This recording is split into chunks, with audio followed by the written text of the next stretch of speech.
নমস্কাৰ বন্ধুসকল, govt of Assam director of women and child development of Assam উজান বজাৰৰ পৰা এটা নটিফিকেশ্যন আহিছে, এটা এডভাৰটাইজমেণ্ট আহিছে গুৱাহাটী 4 মাৰ্চ 2024 তাৰিখে। আৰু যিটোৰ নাম্বাৰ হৈছে E.নং হৈছে 393407 আৰু advertisement for purely temporary and contextual engagement. Mission Shakti, যিটো নতুনকৈ মিছন আৰম্ভ কৰিছে, মিছন শক্তিৰ দ্বাৰা ওৱান ষ্টপ চেণ্টাৰত প্ৰতিখন ডিষ্ট্ৰিক্টতে পোষ্ট ওলাইছে, 2-3টা এনেকৈ ওলাইছে। আৰু এইটো ডাইৰেক্টৰ অফ চাইল্ড ডেভেলপমেণ্ট আছামে নটিফিকেশ্যন জাৰি কৰিছে 35খন ডিষ্ট্ৰিক্টৰ কাৰণে অসমৰ।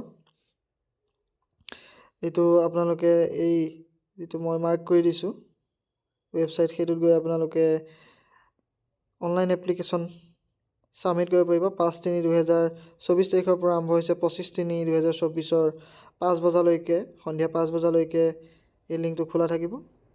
আৰু শ্বৰ্ট লিষ্টেড কেণ্ডিডেটসকলক ইমেইলৰ যোগেদি তেওঁলোকক কল লেটাৰ দিয়া হ'ব।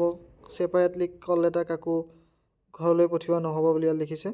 আৰু মেক্সিমাম এজ 38 আৰু মিনিমাম 21 ইয়েৰ বুলি লিখা আছে। আৰু এজ ৰিলেক্সেশ্যন যেনেদৰে ৰিজাৰ্ভেশ্যন কেটেগৰীৰ কাৰণে থাকে সেইদৰে থাকিব বুলি কৈছে। আৰু যিসকল ওৱান ষ্টপ চেণ্টাৰত আগতে কৰি আছে তেওঁলোকৰ কাৰণে কোনো ধৰণৰ এজ লিমিট নাই, তেওঁলোকৰ মাত্ৰ 3 বছৰ তাত কৰি থকা অভিজ্ঞতা থাকিব লাগিব বুলি ইয়াত লিখিছে। গতিকে যদি আপোনালোকে এইটো এপ্লাই কৰে, অতি সোনকালে গৈ এপ্লাই কৰক, কিয়নো পিছলৈ থাকিলে ইয়াত যথেষ্ট পৰিমাণে ছাৰ্ভাৰ ডাউন দেখা যায়। গতিকে ডকুমেণ্টছ কি লাগিব, এডুকেশ্যন কোৱালিফিকেশ্যন যিমানখিনি আছে সকলো দিব লাগিব। এজ প্ৰুফ চাৰ্টিফিকেট আপোনালোকে মেট্ৰিকৰ এডমিট, হাই ছেকেণ্ডেৰী এডমিট দিব লাগিব। ভোটাৰ ID কাৰ্ড দেখুৱাব লাগিব, আপলোড কৰিব লাগিব। এক্সপিৰিয়েঞ্চ চাৰ্টিফিকেট আপোনালোকৰ দিব লাগিব। আৰু কাষ্ট চাৰ্টিফিকেট যাৰ যাৰ আছে দিব লাগিব। প্ৰথম হৈছে চেণ্টাৰ এডমিনিষ্ট্ৰেটৰ, 27টা পোষ্ট আছে। যিসকলে মাষ্টাৰ্ছ কৰিছে law, social work, sociology, social science, চাইক'লজিত, আৰু তেওঁলোকৰ 5 বছৰ এক্সপিৰিয়েঞ্চ থাকিব লাগিব। 36,000 প্ৰতি মাহে দৰমহা দেখিছে আপোনালোকে। 27খন ডিষ্ট্ৰিক্টত 27টা পোষ্ট, প্ৰতিখনত এটাকৈ ওলাইছে। আৰু সেইমতে যিটো 5 বছৰ এক্সপিৰিয়েঞ্চ কৰিছে তাৰ সলনি আপোনালোকে 1 বছৰ এক্সপিৰিয়েঞ্চ থাকিলেও হ'ব। যদি তেওঁলোকে গভৰ্ণমেণ্ট প্ৰজেক্ট নাইবা কিছুমান প্ৰগ্ৰেমত তেওঁলোকে কাম কৰিছে, তেতিয়াহ'লে তেওঁলোকক 1 বছৰ এক্সপিৰিয়েঞ্চ হ'লেও হ'ব বুলি ইয়াত লিখা আছে। গতিকে আপোনালোকে যিসকল ইলিজিবল তেওঁলোকে ইয়াত এপ্লাই কৰক, কিয়নো কোনো ধৰণৰ মাচুল ইয়াত নাই।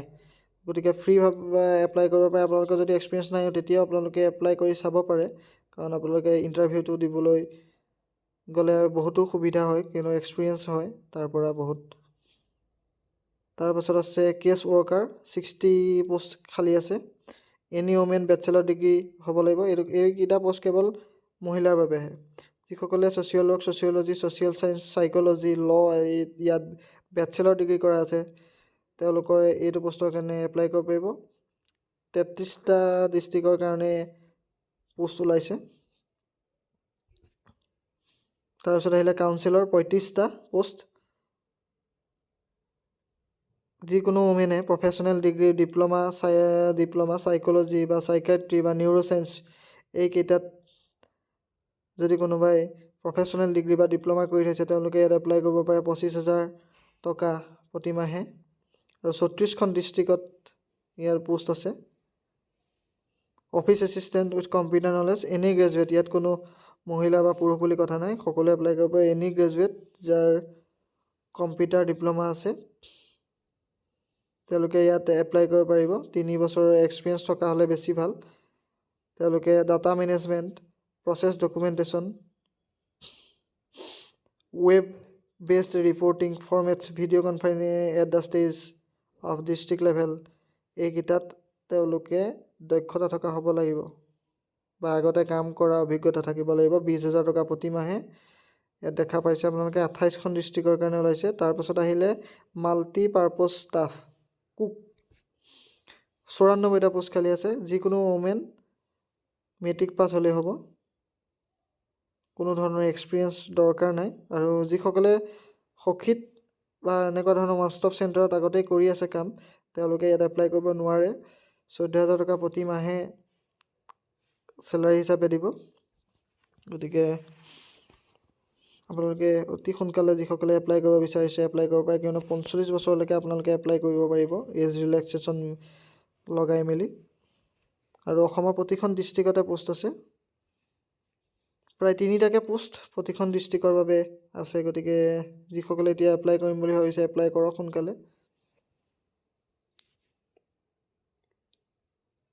তাৰপিছত আহিলে ছিকিউৰিটি গাৰ্ড আৰু নাইট গাৰ্ড 99টা পোষ্ট আছে। এনি পাৰ্চন 2 years এক্সপিৰিয়েঞ্চ থকা হ'ব লাগিব ছিকিউৰিটি গাৰ্ডৰ কাৰণে। আৰু তেওঁলোকে যদি আগতে কোনোবা ছিকিউৰিটি এজেঞ্চিত কাম কৰি আছিলে বা পেৰামিলিটাৰী কাম কৰিছিলে তেওঁলোকে ইয়াত আবেদন কৰিব পাৰিব। 12,000 টকা প্ৰতিমাহে দিব। আৰু এয়া প্ৰতিখন ডিষ্ট্ৰিক্টতে প্ৰায় 3টাকৈ পোষ্ট ওলাব। আৰু এই পোষ্টবোৰ কম বেছি পৰিমাণ হ'ব পাৰে, কিয়নো ন'টিফিকেশ্যনখনৰ লাষ্টলৈ লিখা আছে। মই আপোনালোকক দেখুৱাই দিম সেই কথাটো।